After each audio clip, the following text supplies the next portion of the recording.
Chef Gabrielle Hamilton.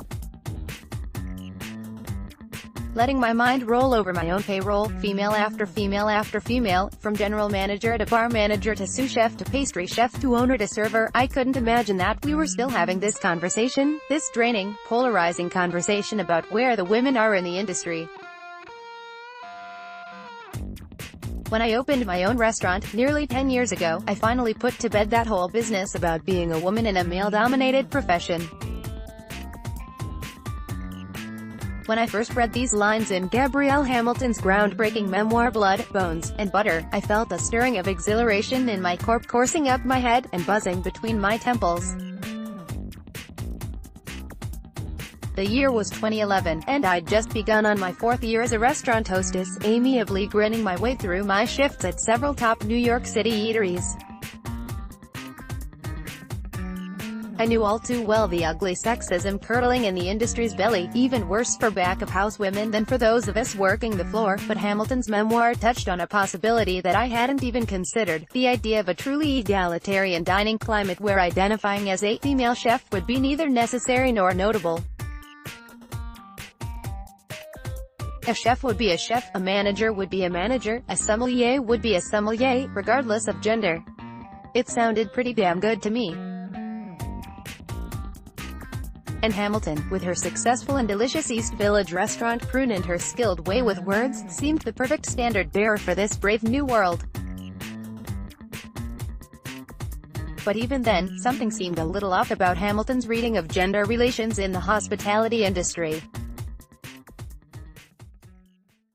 The paragraph above struck me so profoundly as a 24-year-old hostess replying to sexually charged comments and rogue touches with a strained and silent smile. Hamilton wrote those lines about her experience as an invited speaker for a convention addressing the absence of women in high-end kitchens.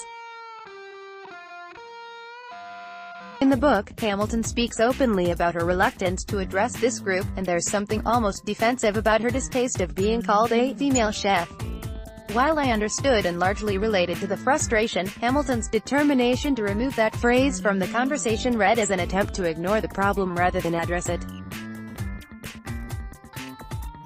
When I read about Hamilton's decision to partner with Ken Friedman for the post-April Bloomfield revamp of The Spotted Pig, I found myself recalling my reaction to these sections of Blood, Bones, and Butter, and while the sting of my disappointment still hasn't abated, and probably never will, I wasn't entirely surprised by the news.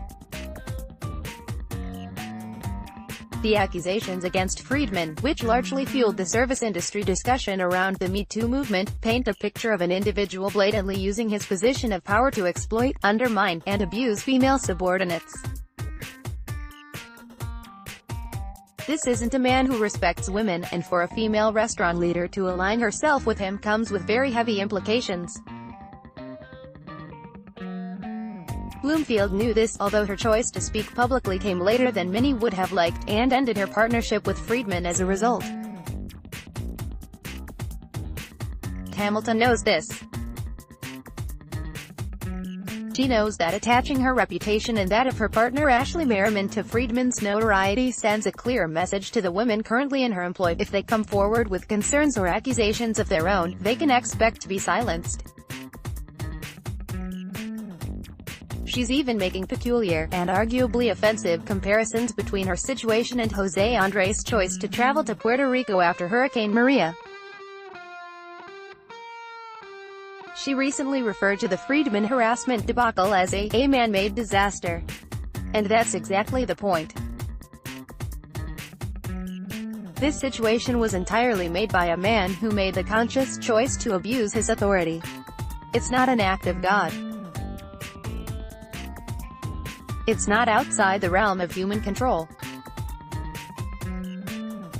As someone who's witnessed and experienced harassment from male managers and authority figures while working in restaurants, I can say this without question: Friedman made a choice, one that he will hopefully pay for very soon. Unfortunately, Hamilton also made a choice. This gifted chef and talented writer chose to link her skills and reputation to a credibly accused predator, and time will tell whether she'll be held accountable for that decision. Because while I would like to believe, as Hamilton seems to believe, that the food world operates in a genderless vacuum, that's not the reality. Ignoring the abuse and the discrimination won't make it go away, and the only chance we have of improving conditions comes from direct and unflinching action. Hamilton missed an opportunity here, and for her sake and the sake of all the women who work for her, I hope she realizes it. Related coverage: Mario Batali under criminal investigation for sexual misconduct. NYPD chef compares support for restaurateur accused of misconduct to hurricane relief. Major NYC restaurateur allegedly groped staff in so-called rape room. Download.